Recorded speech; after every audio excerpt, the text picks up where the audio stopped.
이 시간에는 저는 여러분들을 달리 축복하기를 원합니다. 아직 한 달이나 남았지만 이 축복은요, 지금까지 잘 지내온 것에 대한 축복이에요. 지금까지 정말 힘들고 어려운 시간들을 잘 감당해 주셨고 잘 버텨내 주심을 저는 축복하기를 원합니다. 이런 모습에서 보면 여러분과 저는요, 마침의 선의 끝에 서 있는 사람들이다라는 거예요. 이제 끝이 보이는 것 아닙니까? 2021년의 끝이 보여요. 오늘 하루 지나갔으니까 이제 며칠 남았습니까? 30일 남았어요. 끝이 있는 삶을 지금 살아가고 있는 것입니다. 그런데 우리가 보고 있는 마태복음도 역시나 끝이 있더라는 거예요. 어떠한 끝이 있을까요? 구약과 신약, 우리는 이 성경을 보고 있습니다. 그런데 구약은 오실 메시아, 그리고 신약은 오신 메시아, 오신 예수님, 이렇게 우리는 배우고 있어요. 구약 시대를 마감하고 예수 그리스도의 나심을 통하여서 구약 시대가 오실 메시아, 오실 예수님이 이제 끝이 났다라는 거예요. 그리고 신약 시대에 문을 연다라는 의미를 갖고 있는 것입니다. 오늘 우리가 보고 있는 마태복음이요. 그래서 특별히 1장, 오늘 우리가 18절부터 봤는데요, 17절까지 예수 그리스도의 족보가 계보로 쭉 나열되어져 있습니다.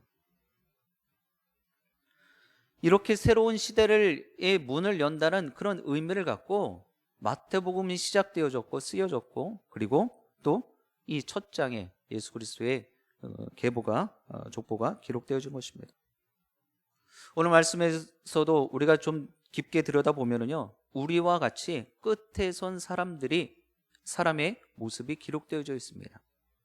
이 사람을 통해서 끝의 의미를 더 깊이 생각하시고 정말 마지막이 아닌, 끝날 때까지 끝난 것이 아니다라는 것을 다시 한번 여러분 꼭 생각하시길 바랍니다. 이 사람의 이름은 우리가 잘 알고 있는 요셉입니다.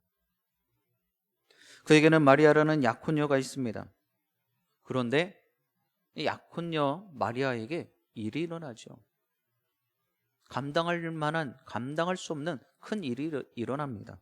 바로 이 여인이, 요셉의 약혼녀 마리아가 아기를 가졌다는 거예요.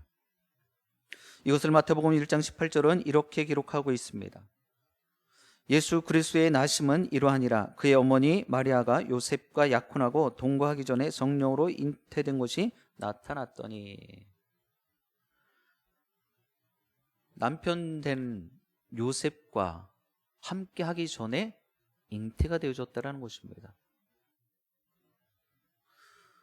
성령으로 잉태되어졌다. 일단 요셉은요, 성령이라는 것은 차지해 두고 내 약혼녀 마리아가 임신을 했다는 사실에 놀랬습니다.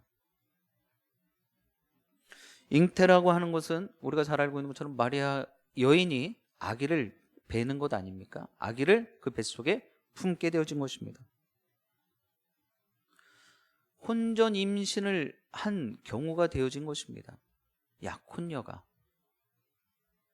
그런데 우리가 생각하는 이 약혼이라는 것, 지금 이 성경이 기록하고 있는 이 약혼과 우리가 생각하는 약혼의 이 강도가요, 좀 다른 것 같습니다.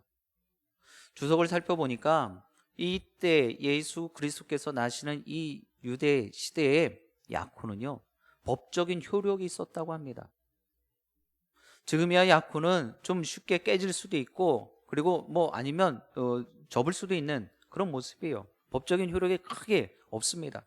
그러나 이 시대 때는요, 약혼만 해도 저들은 결혼할 사람, 그래서 법적인 효력이 나타난다는 것입니다. 그래서 이 약혼을 한 뒤에 파기를 하려면 이혼과 같은 절차를 밟아야 되고요, 이 약혼이 파기가 되어지려면 누군가 이 두 명의 배우자 중에 한 명이 죽는 경우, 이 두 가지 경우밖에 없다라는 것입니다. 그렇기 때문에 그냥 단순히 우리가 생각하는 막연하게 약혼을 했는데 이게 크게 문제가 될까라는 생각을 하면 안 된다는 것입니다. 약혼녀 이 마리아가 잉태를 한 것이 정말 큰 문제라는 것입니다. 약혼만 해도 부부로 인정되어지기 때문이에요.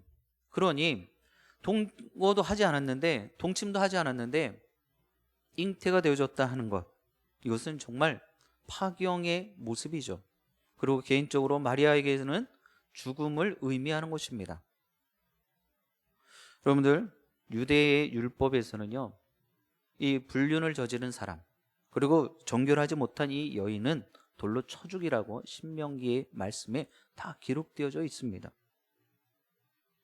다른 남자와 그런 부정한 행위를 했기 때문에 이 마리아는요, 아이를 가진 거예요. 우리가 상식적으로 생각해 보면 성령은 일단 차지해 두고 상식적으로 생각하면 혼자 아이를 잉태할 수 없다라는 것입니다. 그렇기 때문에 이 마리아는 지금 죽음을 눈앞에 두고 있는 것이죠. 이것을 지금 요셉은 지켜보고 있는 것입니다. 그럴 때 요셉은요, 어떠한 행동을, 어떠한 조치를 취해야 될까요? 여러분 같으면 어떻게 생각하시겠습니까? 이 상황을 어떻게 받아내시겠습니까?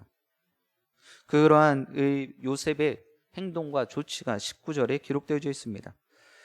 그의 남편 요셉은 의로운 사람이라 그를 드러내지 아니하고 가만히 끊고자 하여. 여기서 중요한 단어 두 가지를 보려고 합니다. 첫 번째는 요셉은 어떤 사람이요? 의로운 사람이라는 거예요. 요셉은 의로운 사람입니다. 이렇게 말씀 가운데 사람을 지칭하여서 의롭다라고 한 사람은 흔치가 않습니다. 우리가 퍼뜩 기억나는 사람은 바로 욥이죠. 동방의 의인이다.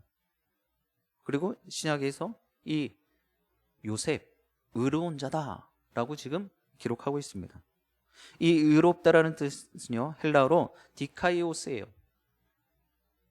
이것을 우리나라 말로 번역을 하면 하나님의 율법과 계명을 바르게 지키는 자, 하나님의 율법과 계명을 바르게 지키는 자가 이 의로운 사람이라는 것입니다. 그러면 여기서 우리가 한번 생각해야 될 것이 있습니다. 요셉은요, 의로운 자라 칭함을 받았어요. 지금 말씀에 그렇게 의롭다라고 기록을 하고 있죠. 의로운 자다. 근데 이것은 이 시대 때의 의미로는요, 하나님의 율법과 계명을 지키는 사람이 의로운 사람이라는 것입니다. 자, 그렇다면 이 요셉이 끝까지 의로우려면 어떻게 해야 됩니까? 율법대로 마리아를 돌로 쳐 죽여야죠. 이것이 의로움의 모습인 것입니다. 정의가 그렇잖아요. 헬라어의 디카이오스가 하나님의 율법과 계명을 지키는 자가 의로운 자라고 분명히 이야기를 하고 있는데, 이 요셉이 끝까지 의로우려면 이 부정한 여인 마리아, 자신의 약혼녀이긴 하지만 이 여인을 징벌하는 것이 의로운 모습 아닙니까? 율법대로 따라야 하는 것, 그리고 그 약혼녀 마리아를 처벌하는 것이 맞다라는 것입니다. 그런데 요셉은 그러한 징벌 대신 그녀를 끌어안습니다. 왜 그런지 아십니까? 율법을 잘 알기 때문이에요. 여러분들, 깊이 알지 못하는 사람을 볼 때도요, 마찬가지입니다. 그 사람을 정확히 어떤 상태인지 정말 다 그 내면의 모습까지 다 알지 못하면은요, 그 사람을 쉽게 정죄할 수밖에 없어요. 저 사람이 왜 그랬는지 우리 매체에서도 보지 않습니까? 어떤 정말 배고픈 사람이, 아니 어떤 한 사람이 남의 집에 들어가서 맥반석 계란을 훔쳐 들고 나왔다라는 거예요. 그럼 우리는 그 사람을 어떻게 이야기를 합니까? 좀도둑이라고 이야기를 하고, 그리고 경찰서로 넘기죠. 근데 그 안에 내면에 들어가서 봤더니 그가 몇 날 며칠을 굶게 되어졌고, 그래서 그가 그대로 무조건 법대로 집행을 당하지 않는 거를 우리는 매체를 통해서 얼마 전에도 보았어요. 왜 그렇습니까? 율법을 알고 있는 사람들은요, 계명을 정확히 안 알고 있는 사람들은요, 그 율법대로 계명대로 정죄하고 심판하는 것이 아니라 그들을 품어줄 수 있는 사람이다라는 거예요. 우리 예수 그리스도가 그러셨어요. 이 땅에 오셔서 우린 죽어야만 마땅한 죄인들 아닙니까? 그럼에도 불구하고 우리를 품어주셨어요. 왜요? 율법의 완성이시기 때문이죠. 그리고 율법을 폐하셨기 때문이에요. 더기 이 요셉이 정말 심판하고 징벌을 줘야 될 의로운 사람으로 남으려면 그 법대로 해야 되는데, 그렇지 않은 또 이유가 있습니다. 로마서 13장 8절에 보니까는요, 이렇게 기록을 합니다. 남을 사랑하는 자는 율법을 이루었다. 여러분들 처음 들어보시나요? 율법은 우리가 알고 있는 것처럼 구약의 황금률처럼 눈에는 눈, 이에는 이, 뭐 이런 식으로 가야 되는데, 아니, 남을 사랑하는 자가 율법을 다 이루었다니. 로마서 13장 8절에 정확하게 기록하고 있습니다. 남을 사랑하는 자가 율법을 이룬 사람이라고. 아마 그런 면에서 분명히 요셉은요, 그 부정한 모습을 일단 눈에 보여지는 것으로 부정한 모습을 갖고 있었던 그 마리아를 품어준 거예요. 율법을 완성하고 있는 사람이다라는 것이죠. 요셉은 파혼하기로 그래서 결심을 합니다. 품어준다라는 것, 이 여인이 이 죽임을 당하는 것을 면쾌해 주는 거예요. 그러면 어떻게 됩니까? 이 결혼한 것을 깨트려 주는 거예요. 약혼을 파혼하는 것입니다. 그래서 그 마리아를 보호하기 위해서였어요. 돌에 맞아 죽지 않게 하기 위해서 그는 약혼을 깨려고 하는 것입니다. 그런데 또 한 가지 우리가 이 말씀을 들여다보면서 보는 것은 요셉이 이 과정 가운데 이것을 끊어지게 하는 이 과정 가운데 그가 얼마나 고민을 했는지, 그가 얼마나 힘들어했는지, 고뇌했는지 말씀은 전혀 기록하고 있지 않습니다. 내 약혼녀였는데 근데 그의 모습에 아기가 있다니. 뭐 오늘날에는 뭐 혼수다라는 이야기들도 많이 하는데요. 혼전 임신이. 근데 그 시대 때는 절대 용납되지 않는 모습이에요. 그것을 그 감정을 누르고 그 약혼녀를 지키기 위함의 모습, 그리고 결정하기까지의 모습, 그 과정이 말씀은 전혀 기록되어 있지 않습니다. 단지 오늘 말씀은 요셉이 마리아를 보호하고자 했다라는 거예요. 그래서 파혼하기로, 헤어지기로 결심했다라는 것입니다. 이제 사랑하는 약혼녀를 더 이상 볼 수 없어요. 그와 대화도 나눌 수 없는 거예요. 왜요? 외면해야 되는 것입니다. 앞으로는 어떤 것도 함께 할 수 없다는 거예요. 이제 요셉에게 있어서 마리아와의 관계는 끝이 난 것입니다. 마지막이에요. 그런데 이렇게 끝에 서 있었던 요셉에게 누군가가 나타납니다. 현몽이 되어지는 거예요. 꿈을 꾼다라고 이야기를 하시죠. 우리 20절 말씀 같이 합독해 보겠습니다. 20절입니다. 이 일을 생각할 때에 주의 사자가 현몽하여 이르되 다윗의 자손 요셉아 내 아내 마리아 데려오기를 무서워하지 말라. 그에게 잉태된 자는 성령으로 된 것이라. 아멘. 주의 사자가 현몽하였습니다. 여러분들 성경에 기록되어져서 꿈을 꾸고 하나님의 말씀을 들은 사람이 몇 사람 있습니다. 첫 번째 야곱, 그리고 두 번째 요셉, 그리고 다니엘, 그리고 신약의 요셉. 현몽하여 하나님께서 꿈에 나타나셔서 그들이 감당해야 될 일들을, 그가 행해야 될 일들을 말씀해 주신 것입니다. 오늘을 살아가는 우리들도 마찬가지예요. 하나님께서 분명히 사인을 주십니다. 꿈으로 보여주실 수도 있고요, 주위의 사람들을 통해서 보여주실 수도 있고요, 그리고 상황을 통해서도 말씀하실 수 있는 거예요. 그런 내용들을, 그러한 사인들을 우리는 정확히 분별할 수 있어야 되는 것입니다. 요셉도 현몽하여 주의 사자가 가르쳐 주셨어요. 마리아 데려오기를 무서워하지 말라. 마리아 데려오기를 무서워하지 말라는 것입니다. 자, 그렇다면 왜 요셉에게 주의 사자가 꿈속에서까지 마리아 데려오기를 무서워하지 말라라고 이야기를 했습니까? 요셉에게 무서워하지 말고 그 마리아 데려오라는 것이죠. 이 말은요, 그 요셉이 지금 무서워하고 두려워하고 있으니까 그러지 말라는 것입니다. 우리 아이들에게도 이야기할 때요, 여러분들 마찬가지죠. 넘어졌어요. 우리 아이가 넘어졌어요. 그럼 어떻게 해요? 그냥 넘어진 채로 그냥 내버려 둡니까, 여러분들? 아니죠. 자, 일어나. 툭툭 털고 일어나세요. 손 터세요. 일어나세요. 이렇게 이야기를 합니다. 울고 있으면 어떻게 해요? 계속 울라고 그냥 방치해두는 그런 부모님들은 안 계시죠. 그만 울라고 이야기를 하는 거예요. 왜 우냐고 이야기를 하라고 이야기를 하는 것이죠. 지금 요셉에게도 주의 사자가 현몽하여서 꿈속에서 이야기를 하는 것입니다. 무서워하지 말고 두려워하지 말고 마리아 데리고 오라고. 데려오는 일에 두려워하지 말고 무서워하지 말라고 말하고 있습니다.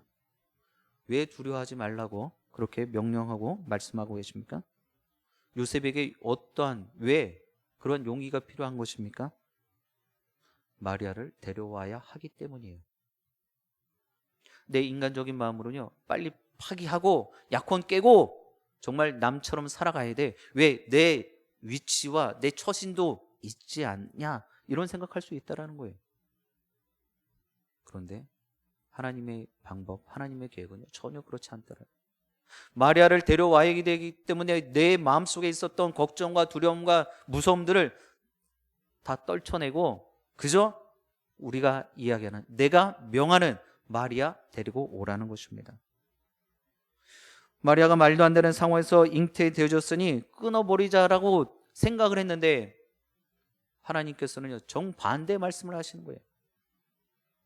그러면 요셉이 또 한번 이야기할 수 있지 않았을까요? 내가 그래도 저 여인 마리아 내 약혼녀 목숨은 살려야 되는 것 아니겠습니까? 저 상태로 데리고 와 본들 내가 무엇을 할 수 있겠습니까? 나 그거 내 두 눈으로 못 보겠습니다. 뭐 이렇게라도 이야기를 해야 되는데 그런 반응조차도 없습니다.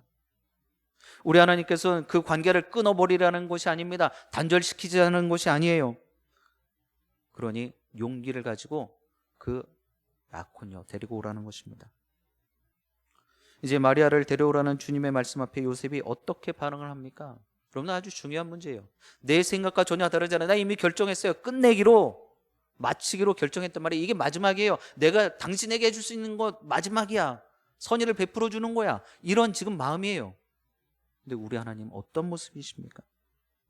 어떻게 말씀하셨어요? 정반대의 모습을 가지라 말씀하신 거, 명령하십니다. 그럴 때 어떻게 됩니까? 잠깐만요, 하나님. 제 생각도 있잖아요. 이 얘기를 하셔야 되는 것입니까? 아니면 오늘 본문에 기록되어 있는 요셉의 그러한 모습을 가지셔야 되는 것입니까? 맞아요. 요셉처럼 행하셔야 되는 거예요.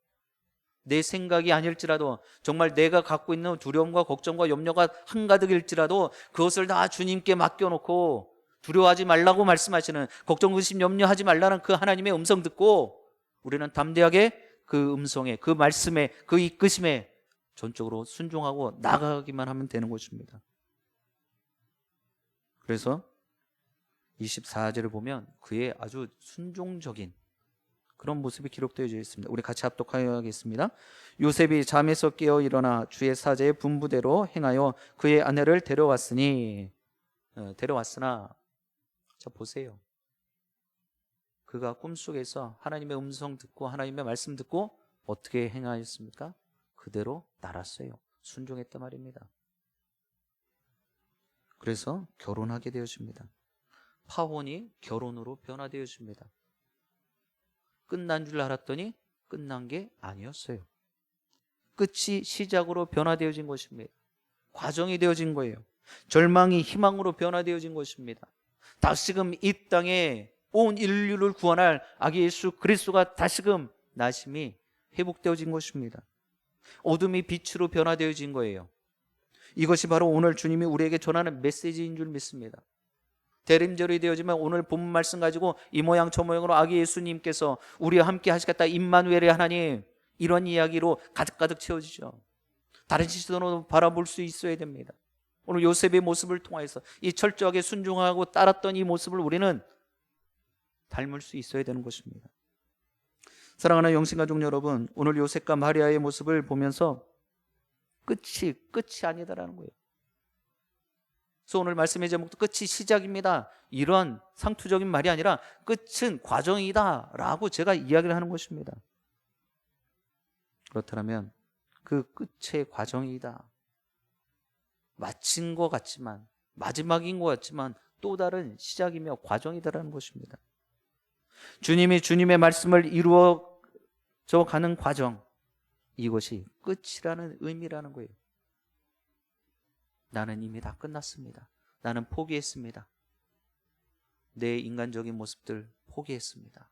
이제 끝났습니다. 내 세상적인 욕심들, 정욕들 이제 끝났습니다. 그럼 끝난 거예요? 아니에요. 그때부터 하나님의 일이 시작되어지는 것입니다. 하나님의 사람으로서의 과정의 삶을 다시금 살아가게 되어지는 것입니다. 우리는 이 일을 위해서 늘 기도하고 또 사모해야 될 줄 믿습니다. 2021년이 다 끝나가니 나도 끝났구나. 내년에 다시 잘해보지. 항상 말씀드리지만 여러분들 이 남은 30일 동안에도 하나님이 역사하시면 이 모든 상황들을 다 뒤엎고도 부족함 없는 줄 믿습니다. 그래서 기대해야 되는 거예요. 그냥 맥없이 내년을 바라보자, 내년을 기대하자 이런 마음 가지시면 안 된다라는 거예요. 오늘 요셉의 모습을 통하여서 다 끝이라고 생각하고 이제 마리아도 이제 자유의 몸으로 나랑 이제 결혼 못하고 나랑 살지 못한다. 이런 것 다 마침의 시간이다라고 생각을 했지만 하나님께서 다시금 그 모습들을 새롭게 하셨다라는 사실을 우리는 볼 수 있어야 될 것입니다.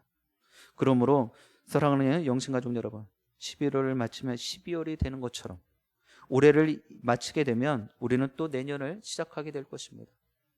그리고 또 하루하루의 과정 1월, 2월, 3월들의 과정들을 또 살아가겠죠. 그러니 여러분들 잘 시작하실 수 있길 바라요. 잘 시작하려면 어떻게 하셔야 돼요? 잘 마치셔야죠. 혹여나 지금까지 어영부영 놈들 가니까 놈들 가고 또 저 사람 하니까 또 따라가고 이런 모습이 아니라 하나님, 내가 2021년도에 하나님께서 원하셨던 모습이 무엇인지 다시금 알게 해주시고 그 모습을 짧은 시간일지라도 제가 이루려고 노력하겠습니다.